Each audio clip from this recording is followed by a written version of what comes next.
Qui n'a ramené que Modi général Moussa Fall ne devrait pas justement profiter si retraite parce que jàpp na ni instant bi dara inquiété ko exactement naka na ko daal di jàngatee turam fës lool digganteeg week-end bii nii jëm si la sortie des martyrs. Oui, xam nga sénégalais yi seen bëgg-bëgg lañ doon réclamer. Juan Branco aussi nee naa la dafa am agenda mooy. Il a constitué un dossier, il a amené à la CPI. Il a un dossier au niveau de la CPI. Et il ne cesse de réclamer justice pour les martyrs, pour les morts. Alors, la marche de Kerok, c'est la même chose. Tu général Moussa Fall. Retraite, ça n'a rien à voir avec la justice. Okay. Même un retraité peut être convoqué par la justice.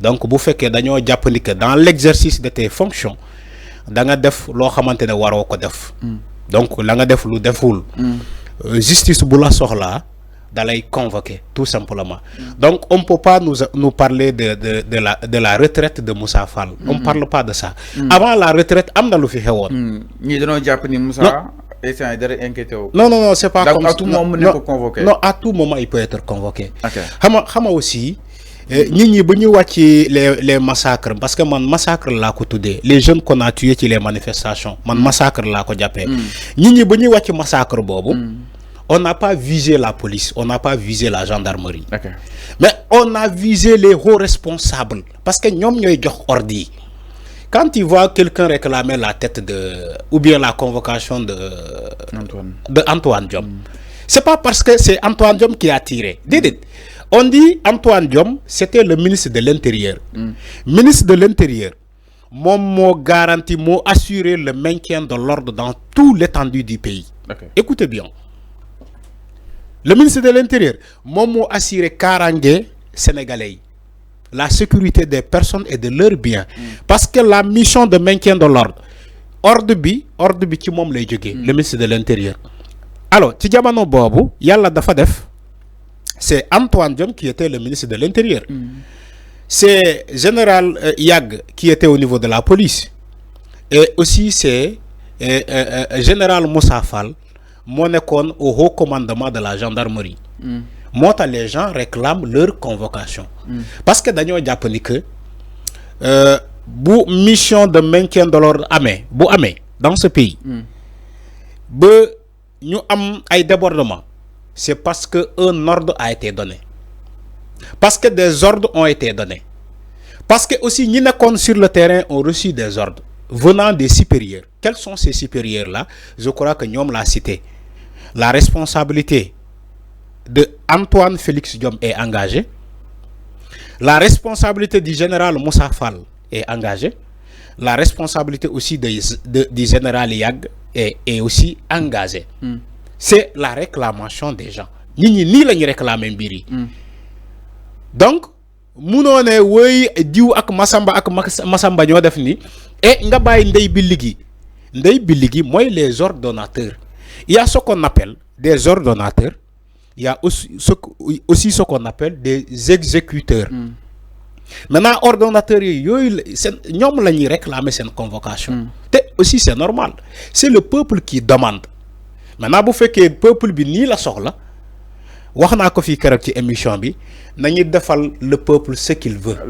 Mais enfin ñun aussi quoi comme bien sûr si jamono ji mi gën a métti ki nga xam ne comme di exemple le général Moussa Fall a pu tenir exactement le pays vraiment aujourd'hui à la place Japoni ñu sëpp na jàpp nañ que ni dafa mériter ñu daal di koy sargal parce qu'à un moment donné enfin ñu n'était son ingéniosité tey jii est-ce que vous mën a contrôler li nga xam ne comment dire la situation. Oui, ça dépend de ce que vous appelez de tenir le pays.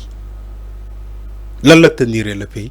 Dëkk bi yëngu woon na de. Mais dëkk bi yëngu woon na léegi Moussa Fall lan la tenir. Positivement peut-être. Non, il y a pas de positif. On a tué plus de 86 jeunes qui disent positif. Le bilan de Moussa Fall ne peut pas être positif. Dans non, je suis sérieux. Mais amna lu positif. Non, il n'y a pas de positif. Il n'y a pas de positif. Non. Il y a pas temps je parle du fourchette de mars 2021 et de juin 2023. Le bilan de Moussa Fall n'est pas positif. Je suis désolé de le dire. Parce qu'un bilan qui est positif, on ne peut pas tuer plus de 80 jeunes dans ce pays. et ñu yak ay Auchan tal ay ki ay tal ay ki. Après on dit que oui, le bilan de Moussa Fall est positif, mais le bilan ne peut pas être positif. Le bilan de Antoine Diome ne peut pas être positif. Le bilan de Général Yag ne peut pas être positif. Dans un pays sérieux, ces personnes-là ont été démis de leur fonction et amenées en prison. Qui c'est un mandat? Dañ leen di wàccee ba pare yóbbu leen kaso parce que ils ont failli à leur mission. Xam nga Fallou wax naa la ñan ñoo joxe ordre yi. Ordre parce que gendarme ordre les recevoir. Policiers ordre les recevoir venant de leur supérieur. Je ne parle pas des policiers qui sont sur le terrain. Je parle des ordres qui ont été reçus par leur supérieur. Ñan ñoo joxe ordre yooyu. Les gens réclament justice pour ces personnes-là. Moi, le bilan que tu parles du général Moussa Fall, ni que bilan bi way amna lu positif amna lu négatif. Man gisuma ni lu positif. Parce que vous faites que amna lu positif ci bilan Moussa Fall, on ne peut pas avoir plus de 80 jeunes qu'on a tués dans ce pays. Je suis désolé de le dire. Je suis désolé de le dire franchement. Un bilan positif, moi tu vas dans un maintien de l'ordre où il n'y a aucun mort. Comme les gilets jaunes en France. J'aime tellement donner l'exemple des gilets jaunes en France. Les gilets jaunes, il y avait un maintien de l'ordre. Mais personne n'a été tué. C'est la violence bi amon ci les gilets jaunes. Mais amul fen. Les gens étaient excités en France. Dañ doon yak partout, tout leur passage et ravager tout. Mais la police française était sur le terrain pour le maintien de l'ordre. Mais dans les gens ken, dans les police française nous tirer sur un individu. Mais amul fen. Mais Sénégal ngay ñëw ci ay manifestation est égal à mort au Sénégal. Manifestation est égal à mort. On tire sur des personnes. Après, oui, Omar Youm, il va aller dans une télévision et nous dit, oui, c'était un maintien de l'ordre. Omar Youm, qui était ministre si Macky Sall, dem ci télé, il dit oui c'est un maintien de l'ordre. C'est dans le cadre du maintien de l'ordre. L'État a... Non mais c'est tellement grave. Sans scrupule, on le dit comme ça. Comme si les gens qu'on avait tués c'était des chèvres, c'est des moutons. Alors que c'est des êtres humains. C'est pas sérieux, Fallou. Soyons sérieux. Man wax naa la tey xam nga dem keroog wax naa la ko ci émission bi fii nee naa la Fallou man su ma nekkoon le ministre de la justice ngeen baal ma ci kaddu gi dinaa jëlee yeneen dossiers yi mais dossiers yi bii les 80 morts dossiers bi su ma nekkoon ministre de la justice man Arfan boobu laay njëkk a gérer boobu laay njëkk a traiter parce que il faut qu'il y ait des coupables quand même. Il faut qu'il y ait des commanditaires, des gens qui ont commandité. Avant n'y a pas réconciliation, avant n'y a pas paix, voilà ti pardon voilà len. On règle cette affaire-là une bonne fois pour toutes.